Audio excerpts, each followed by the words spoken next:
Welcome to the Journey to Wellness podcast, sponsored by the Essential Wellness Society and Healing Wheel Holistic. I'm Melissa Stonehill-Kyam, and I will be your host. With over 40 years experience in the health and fitness industry, I am ready to dive in to some of the most conflicting topics we have regards to health today. Let's go.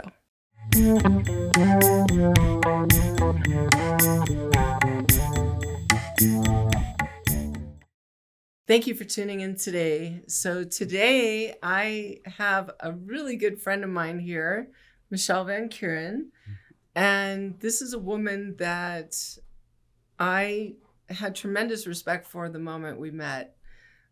She's just so accomplished in so many ways, a huge background in the health and fitness industry, taking the stage, winning more trophies than I've ever seen in anybody in bodybuilding.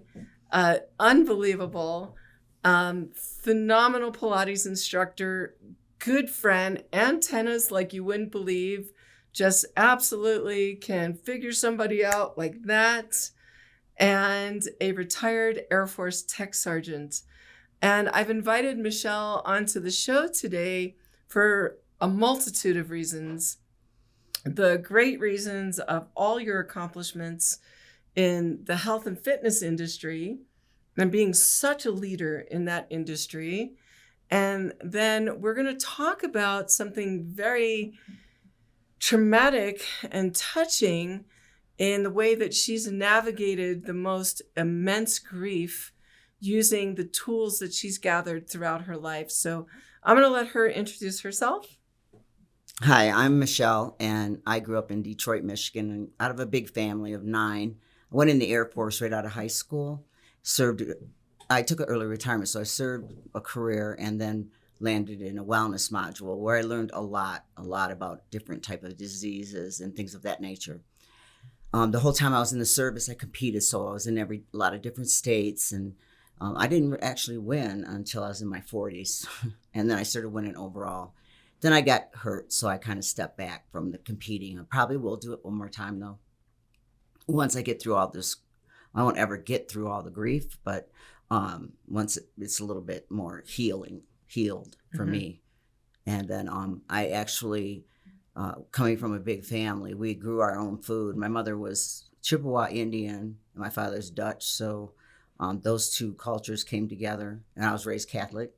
So we had to do our own food, and we had to work hard. Both my parents were hard workers. So it just spilled over into me. And, I've always been taught to give back. So I always try to give back in whatever way, shape, or form I can. It's kind of me in a nutshell. Well, one of the things I always admired about you the most is your absolute honesty and just straight up tell it like it is. Yeah. And, it's refreshing because so many people are afraid to be truthful. And I admired that right away because you never have to guess what she's thinking. And we just became really dear friends. Well, through the course of our friendship, Michele experienced something that no mother ever wants to go through.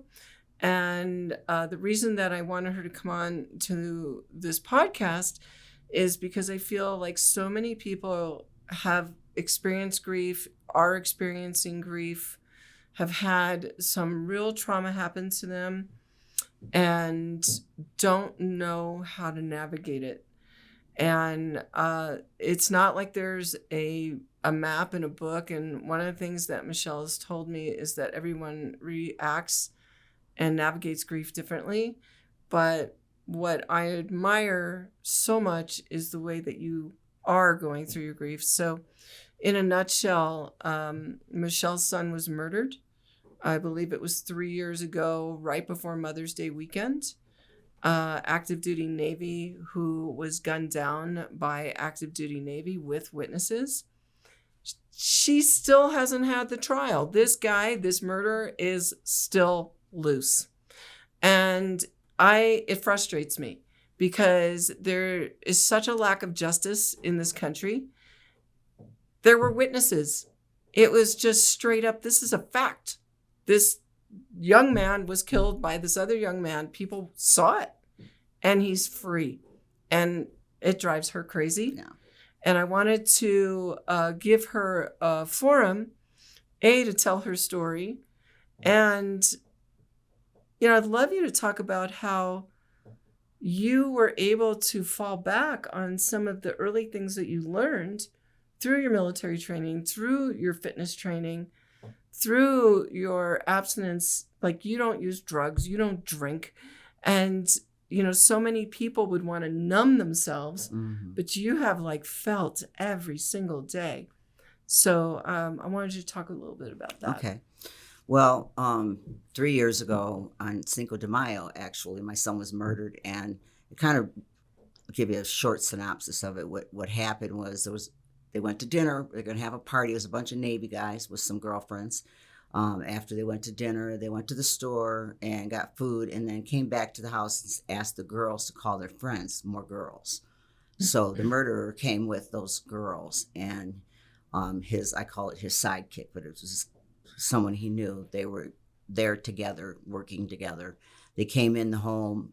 They got escorted out by two of the older Navy guys because they were starting fights.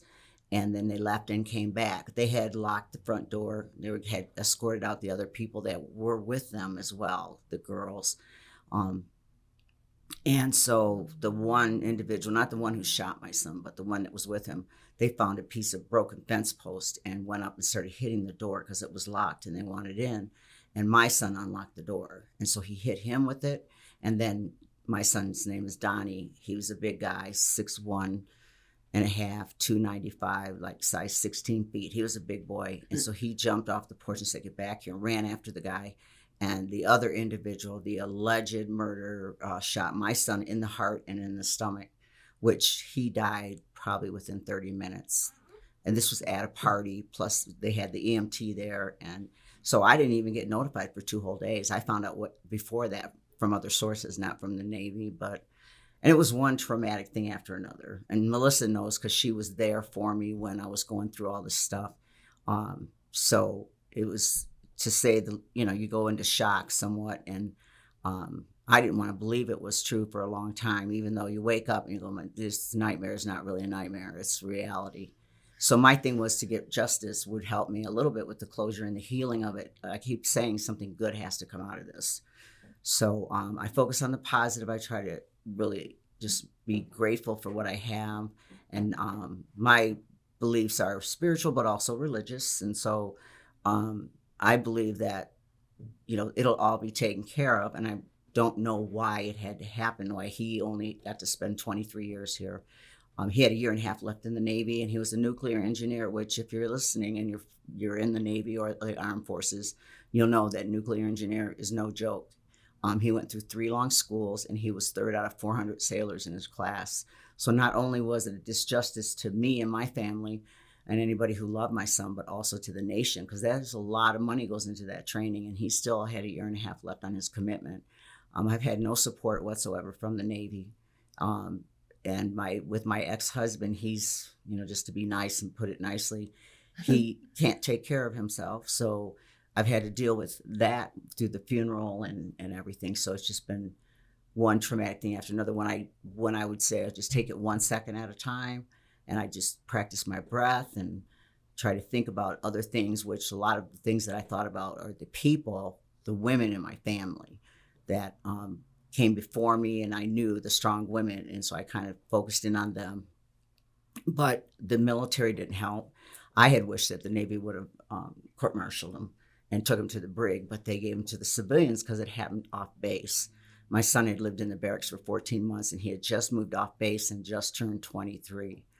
But the area that he's in is a gang-banging area, and the military let them rent there, the Navy anyhow. When I was in the Air Force, if it was like that type of area, it was blacklisted. You could not go in. So it's different now. It's been a long time since I was in the service, but I come from a long line of military. And I knew that my son could die serving the nation, but I'd never thought it would be another military. It's like blue on blue, cops killing cops. It's just wrong every way you spin it. And what's even more agony with it is that the individual who murdered my son, his father is a pastor. And so he murdered my son, then he ran. And so they went to his apartment, which was a different jurisdiction. Donnie was murdered in Portsmouth, Virginia, and the murderer's apartment was in Norfolk. So there they found semi-automatic weapons and weed and drugs and cash and scales. And so they had charges for that. He was actually apprehended around the 9th, I think, and put in jail and kept trying to get out on bond. And I was told by the detective who listened to me, and he was saying, there's no way anybody's going to touch this guy with bond. And then on the 23rd of May, he was released out on bail by a liberal judge. The guy, his father, who's a pastor in Elizabeth City, North Carolina, he brought his congregation, this is what I was told by the prosecutor, and filled up the courtroom. I was not told about the bail hearing, or I would have been there. And the liberal judge gave him bail. I think like $30,000 is what he had to pay that day to get out. He's been arrested 4 times since, maybe more. This 4 of what I know of. And he's been released out every time. Mm-hmm. He was put on first-degree murder with malice bond, and he's arrested. Last time it was for like DUI or something. I don't know if he's getting these charges knocked down because everything, all of his little criminal career he's always had it taken care of. And I think it has to do with his father and how he was raised. But so he's still out there. He could still kill somebody else. I don't know. I'm not there. I don't know this person. I just know that he doesn't think anything about taking a human life. Well, what gets me is just the injustice. I mean, this is just black and white. Mm-hmm. This is clear. And yet nothing's been done. And, you have other things that hit the media, and there's riots and this and that. But these things are being swept under the rug. And I'm sorry that the Navy didn't step in and take action, because as a military mom myself, that's just horrible. Yeah. And it like there's just no answer for it. But justice has to be served. Mm-hmm. And what I think Michele has been relying on is her faith in God, and that if human justice isn't being served, then that God will have a hand in the justice that's served. Yeah. And but imagining the lack of closure, that's just hard. I mean, people want closure on silly things. And I'm not saying that the end of a relationship is silly, but like, you're not losing your birthday when you break up with your boyfriend. But people are like, oh, I need closure for this. Yeah. Right? So they can move on. Yeah, so that they can move on. Well, that's so like superficial compared to like we're talking about life or death, and a mom who can't even have closure and really kind of begin a different level of mourning process because the murderer is still at large. And this is just going incomprehensible. On and on. They actually had the trial set, and they moved it twice, 3 times now. But the second time was because one of the key witnesses in the trial that would be representing my son was pregnant, had a high-risk pregnancy, and so she was in the last trimester. So she would have actually been sitting in there, when she could have her baby. And I wasn't even going to say anything about that because I wouldn't want to have a child in my, inside of me listening to all the terrors of that night, right. What went on. And that's what they'll do. They reconstruct the murder site. The other thing that it just seems really unjust besides the time is that because I'm not this famous person, or I don't know anybody, I don't really have people helping me. I've done what I can do. I have friends that have done what they can do, but I've never had anybody of some stature, meaning like a high-ranking military officer in the Navy, or, somebody that could do something, to make a phone call and get me on Dateline, or something. Right. I fear that when October rolls around, the trial was supposed to go in March. They waited right up to the day before, and then they put a continuance on it, saying that the defense attorney's father had stage 4 cancer. It's, whatever, it is what it is, but they pushed it out to October now. And I fear that when it gets to October, they're going to try to push it out again. And maybe that, somehow this guy's going to get off. even the prosecutor, because they've had two prosecutors, the team that was there before they left, this is all during COVID, mind you. And then when the new prosecutor came in, I don't like this person. I speak to him on the phone. He has no empathy. He doesn't really care. And out of his words to me, the last time I spoke to him was, well, I don't think I can get this guy on first degree murder with malice. So why don't we drop it down to involuntary manslaughter? Oh my God. And of course I said, no, absolutely not. I want a trial and I want a jury and I want this guy getting that first degree murder. And if the judge who certified it as first degree murder with malice at the pretrial, if he thought it should have been involuntary manslaughter, he would have done that. The grand jury wanted it sent forward as such. Right. Plus, there's witnesses. There's witnesses, yeah. Yeah. And it's like, it's like calling a chicken a fish. I mean, it is what it is. Mm-hmm.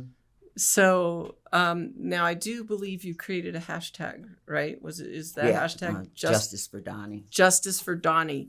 And that is DONNY. So that hashtag is really important. And, what I feel just community service wise for you served this country. You're here now in Colorado Springs doing so much for so many that I feel that we need to help create a voice for you.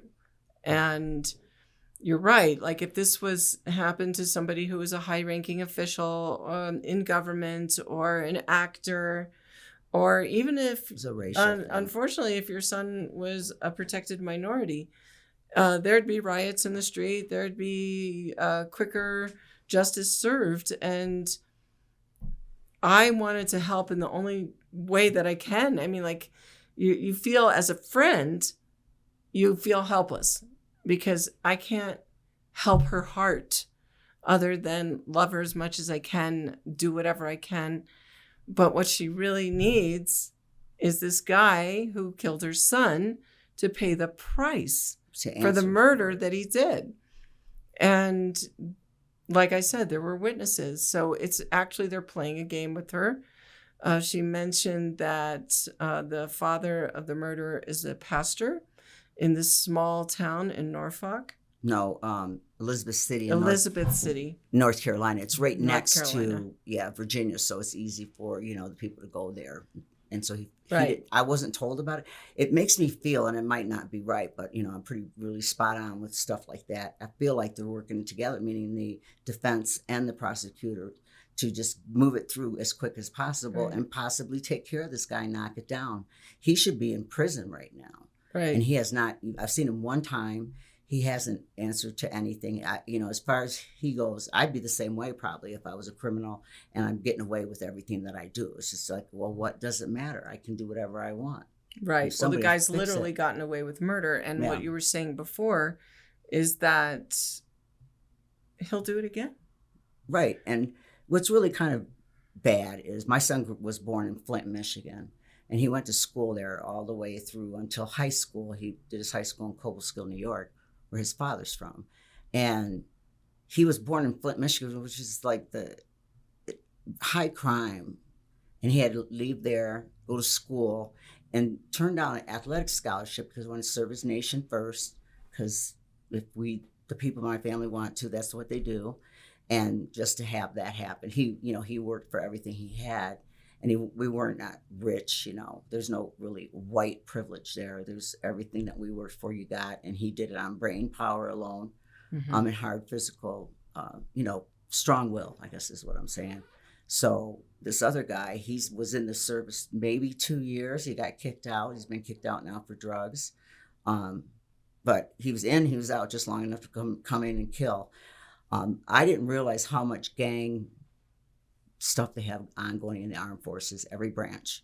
And that's shocking to me because I was in the Air Force. And I know there's a documentary out there called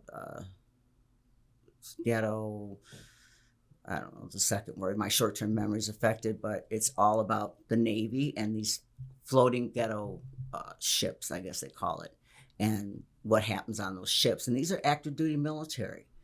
So like a ship is like a base. There's like 3,000 people on it. And not everybody, but most of the people on my son's ship knew him, not because of what he did, because he worked with the reactors, because he was a big person. So if he walked in the room and go, oh my God, this person's big head, big feet. So, you know, it just kind of attracted people to say stuff and nickname him other things, but he's really gentle giant. And so to have that information come to me that he was killed and I wasn't there, I didn't get to say goodbye, which is what a lot of people say in grief. You don't get to say goodbye. There's no way I was going to say goodbye. I wasn't there. I was here in Colorado. So I was hooked up through another person that I work with to go to grief study, which is through New Life Church. It's a 13-week program. And they were awesome, but I had to take it in you know, stride, because it was very hard. My son was the only one that was murdered, and the rest of the children or adult children were suicide. Wow. So it's really high here in Colorado. So yeah, and so I did that. I talked to my priest. I pray a lot. I felt, you know, that I had guidance of what to do, but I didn't want my anger and my rage to ruin my life, you know, like. So I had, and plus you have another son. Right, I have another older son that he was going that through. you need to mother. Right. And so it was, you know, it's like they say, it's like you have a limb taken off your tree. So it was like one day at a time, and I went back to work like 2 weeks after. It took them 16 days to get my son's body to us in New York. He's buried in New York. It doesn't take that long to get him back from Afghanistan or Iraq. So, you know, I'm just like, what's going on? And him being a nuke guy, I don't know. I don't really care. I just want this murderer to be put into jail, be convicted, and then be put to jail. But we'll see how that goes. Hopefully it will happen. I don't care if I have to wait another 2 years. But the longer you wait, the harder it's going to be. It can work against the defendant too, because people will flip their testimony and stuff if they think that they're going to it's going to hurt them. Like his little cohort that helped him lure him out the door, you know. So hopefully that will work in my son's favor. And he's gone. I know he would want me to do something positive and be strong and not fall apart and not cry all the time. But it's interesting because you go through different stages, and you don't just go through one and you go to the next one, then you arrive, you know, so things go back and forth in waves. So I feel like he would want something good to come out of it. So my long-term goal is I might even go after that one guy that was with him. And if I get any type of, you know, money out of it or whatever, I would do an athletic scholarship in my son's name. He was set state records in the state of New York for track and field and shot put discus. That's what he had his athletic scholarship in. And he was a offensive and defensive football player. So those people in that city, they lined the streets with flags when he brought him back from Albany, New York. And it was just like, you know, in the movies, it was heart-wrenching. I remember at one point just looking up and saying, do you see this, Donnie? Can you believe this? Because, like, you know, the police department, the firefighters, every different era of veterans were there, and they were lining the streets, citizens, because he was a hero to them. Wow. And I guess some of the comfort comes to me that he had a thing about locking doors when he was a little kid. He used to lock my dad out of his house, and it was kind of hilarious. But then this happened, and so I would think, oh, if he hadn't opened the door. Now I think that was maybe his way he was going to go, you know. And you go through different phases again, because you go through denial. You want to say it's not true. You know, someone's going to call me and say that's not true. It was wrong guy. You know, I don't know what you say. But he worked really hard for everything that he had, and he was pretty close to getting out. I don't know. It's just confusing. Then my life changed drastically. It went from, you know, pretty happy, going through some changes, moving here to Colorado Springs, to my future. The future I had was no longer. And one of the things that I was very devastated about, still am, but I mean, I kept saying it, I think I was in shock, was I'm not going to have any grandbabies by Donnie, because we talked about him having children and all that stuff. So my circle just changed. Right. And I became someone different, you know, which I know I will never be the same as I was. And I guess, even I have 2 sons, and I know when they were little, my biggest fear was that somebody abducted them or they were murdered in any way. And I'll tell you, if your son or your child is murdered, adult or young, it's the same. There's so much stuff that's left undone. So I think that you had mentioned that you use different alternative modalities to help you through the grieving process, and you really liked Reiki. Yes. What did that do for you? Like, how was the Reiki experience for you when now, as you navigate grief? Now, and even during all that, I had a friend who does massage. She's also Reiki, and she was doing my massage. I know how to ground myself and everything, so I was doing that. That actually helped me center. I was really struggling in the beginning because I didn't want to get out of bed at first, but I didn't take any drugs, and I'm a 20-year in recovery for alcoholism, so I know where that goes, and I'm not going to mess my stuff up. So I wasn't rationalizing in my head anyhow. I was just reaching for all of that instead, like thinking, okay, my mother's been gone for 20 years. So like, come to me, be with me, help me, hold me, let me get through this funeral and these people that were treating me so terribly, to include the funeral director. It was just a hot mess. And I can't believe what I was going through, that I didn't actually, deck somebody during that time. I sat down, I prayed, I meditated. I did anything and everything that I could think about. And the Reiki that you received, I know that you went through Mary and you went through Julie. Yeah. These are people I think are fabulous. You felt grounded and peaceful during the sessions? Cloaked in, protectiveness. And I mean, it wasn't easy. You still, even when you do the Reiki, you're still processing it. You're still feeling it. Like you did the, trying to think of the name of the electronic thing. The Healy. And then I went home that night and I slept really good, because when you lose your kid, you don't sleep so good at night. Now I sleep a lot better. I'm still pushing forward and wanting justice and hoping that, I can get the word out, because what I'm concerned with, again, is that they're going to just keep pushing it out. And people will say, well, whatever happened with that murderer? Oh, I don't know. He's still walking the streets. Well, I hope that, by us doing this podcast, that we can actually have a link for you to share with the hashtag of Justice for Donnie. Another reason that I wanted you here is because, as you mentioned, you're 20 years in sobriety, which is phenomenal, and you lean on your fitness, to get you through. And we know that fitness produces brain chemicals.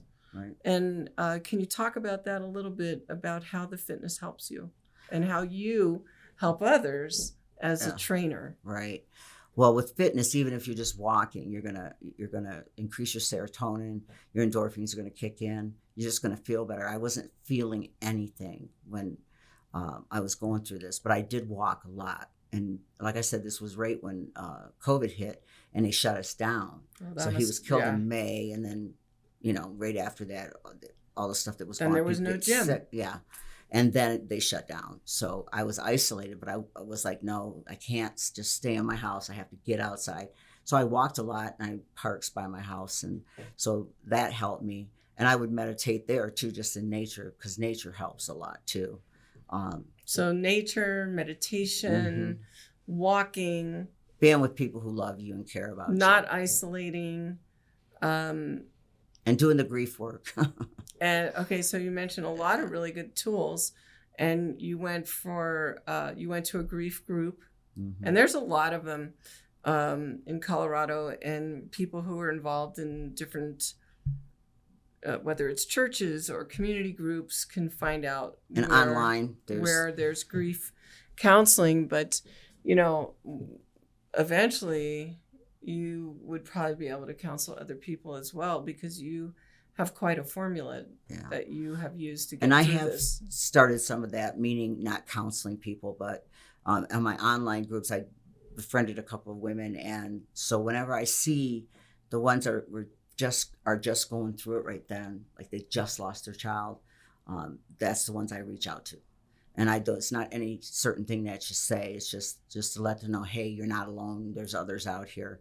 There's a poem, which I couldn't recite. My life depended on it, but it's about when grief and when you lose your child and how the other mothers step forward and carry you till you can walk again. That was basically the gist of the whole poem. And it's very I think true. that's super powerful. So, that's a lot of women empowering women. And the idea behind that of the community of women was when you're broken and the sisterhood of women kind of raising you up and carrying you along. Right. And like today I'm at the Center for Essential Wellness where we podcast, and Sarah Grant is putting together a sister circle where she's trying to pull people together, women, for that very reason, connecting so that nobody ever has to feel isolated or alone, and can feel like there's a support system there. Mm-hmm. And it's really amazing because this is really intrinsic in the nature of women in general. The feminine energy is the nurturing, creative energy of the universe. And it just manifests itself in this plane as women. And not to say that men aren't nurturing and creative. Of course they are. But on a very different level. Well, I felt like the women that I came across, the basic, of my body produced my son and their bodies produced their son or their daughter.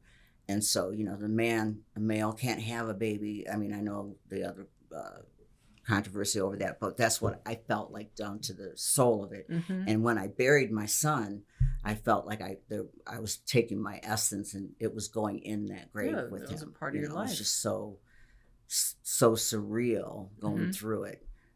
But it's a really beautiful mention of a support network that we're trying here in Colorado Springs to create just a really solid sisterhood of women of all ages. And you and I are about the same age, and I know that it's very fulfilling when you meet young women and you want to help empower them.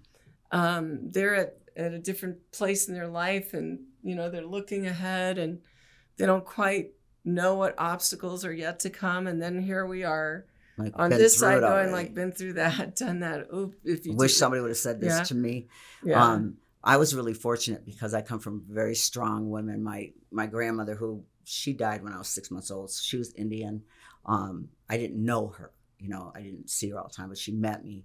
And then my other grandmother, who was French, and just really strong, been through a lot. Like she had 10 kids. She didn't take anything from anyone, and so I had those role models.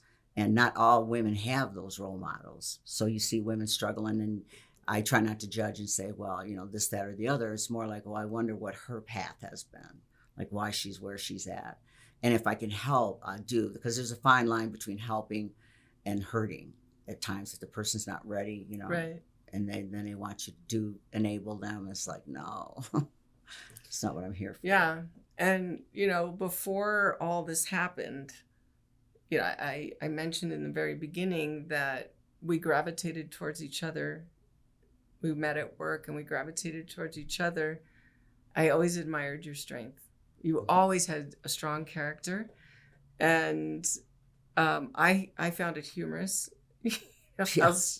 how honest you were and how you call people out. And then when this horrible tragedy came into your lap, I just couldn't believe how you navigated through it. And yeah, I remember when you were completely in shock, and I was concerned because as a friend, you don't know what to do, really. No. All you could do is love somebody. Like, you really get to that point where, not to say all you can do, because love is huge, but that's the only energy you can really give someone is your love.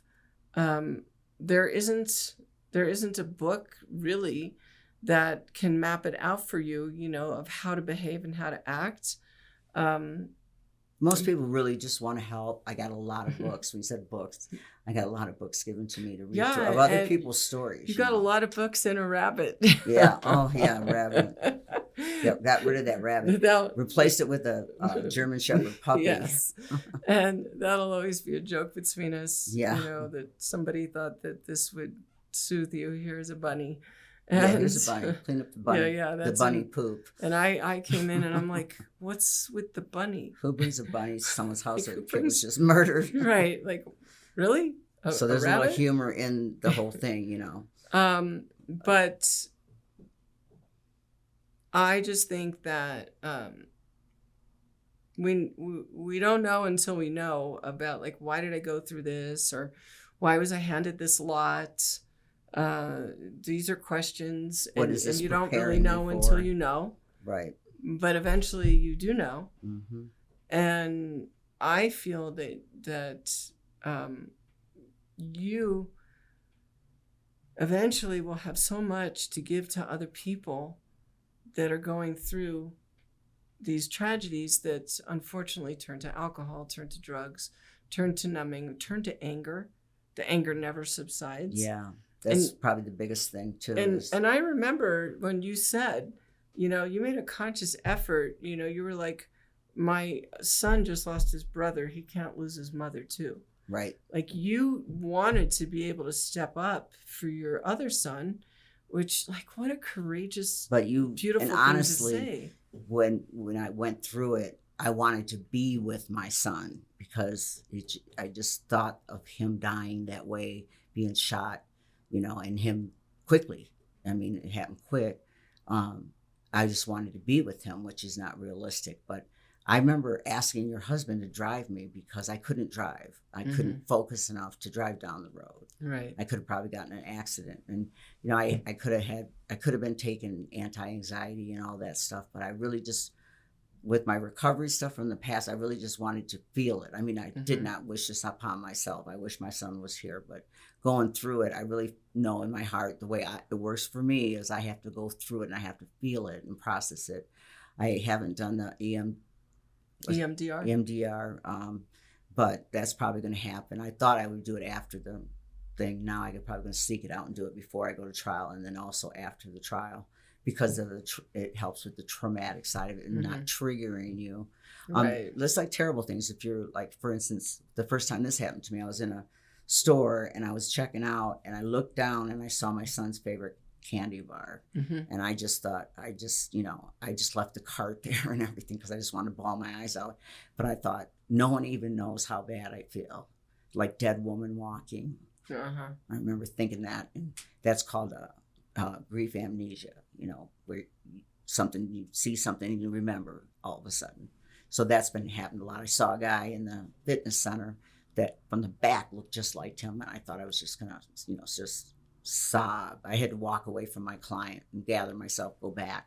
And I have helped a lot of people over the years. When I worked in the wellness module, I worked with the special populations, and so I worked with, you know, MS, and I worked with bariatrics. I worked with closed head injuries, spinal cord injuries, and so that job was so awesome because it really keeps you lifted up. Because if they can go through what they're going through, then you're not going to sit there and complain about, you know, your bill on your electric was $20 more than it's supposed to be, or whatever that is. But I always felt like, you know, give back. And so I got a lot given back to me and still am. So, and if I can get more people behind me to help me, because when you're going through that, you don't have any energy. You don't have any, and I have a really strong will. And I just felt like I didn't have anything. And my future was changed. And where do I go from here, you know? So these are some points that you just brought out that I just want to present. So you brought out that when you're going through this deep, deep level of grief, that you don't have energy, that you find a community support to just be great medicine, and that you really could use some help. Yes.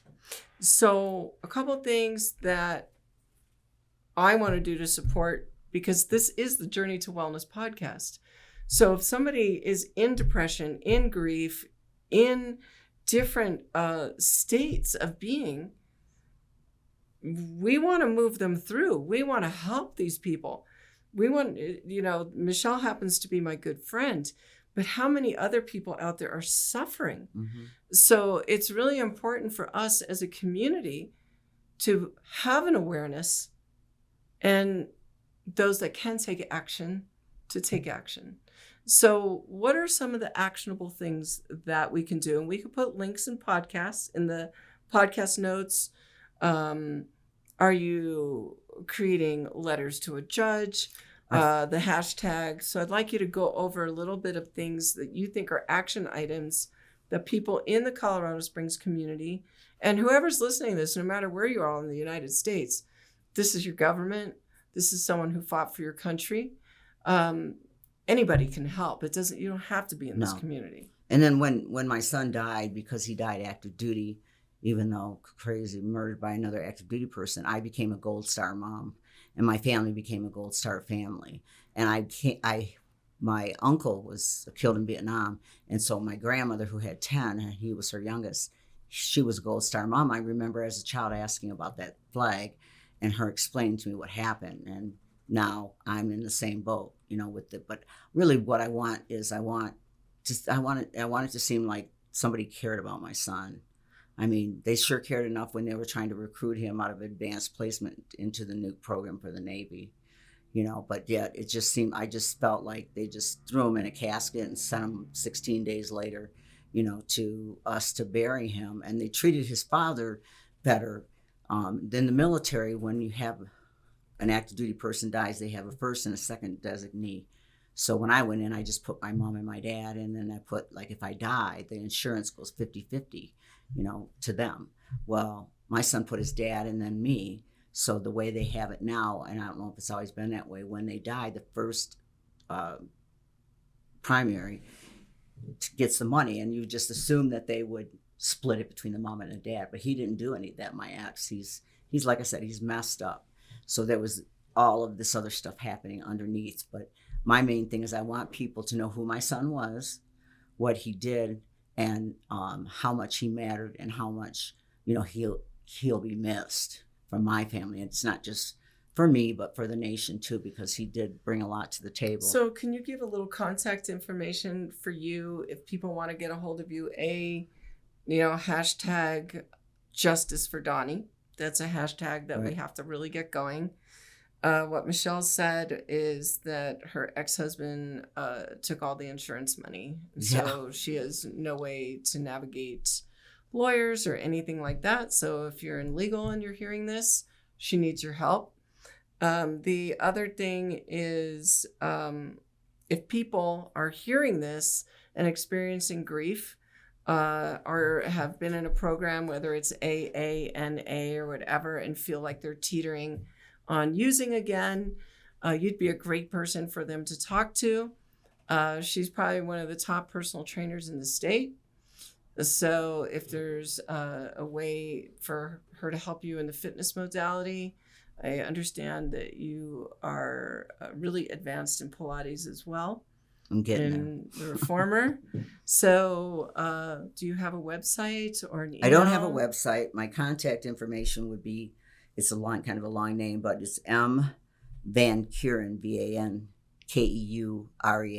@gmail. Or you could reach out to me through my cell, which is 810-875-5288. And that's where you can get a hold of me. And you're on Facebook? I'm on Facebook.